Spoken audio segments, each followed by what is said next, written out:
এক ঘন জঙ্গলে এক সিংহ বাস করত। একদিন সে খুব ক্ষুধার্ত ছিল।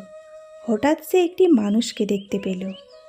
সিংহটি ভাবল, এটাই আজ আমার খাবার। মানুষটি খুব বুদ্ধিমান ছিল।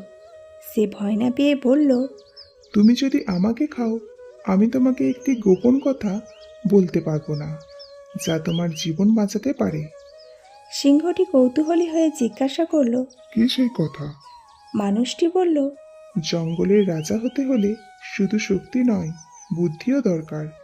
তুমি যদি সবাইকে ভয় দেখাও, একদিন সবাই মিলে তোমার বিরুদ্ধে দাঁড়াবে। সিংহটি কিছুক্ষণ ভাবল। সে বুঝল মানুষটি ঠিকই বলছে। সে মানুষটিকে ছেড়ে দিল এবং সিদ্ধান্ত নিল আর অকারণে কাউকে আক্রমণ করবে না। এই কাহিনী থেকে এটা শিক্ষা মেলে, শুধু শক্তি নয়, বুদ্ধি ও সহানুভূতিও জীবনে গুরুত্বপূর্ণ।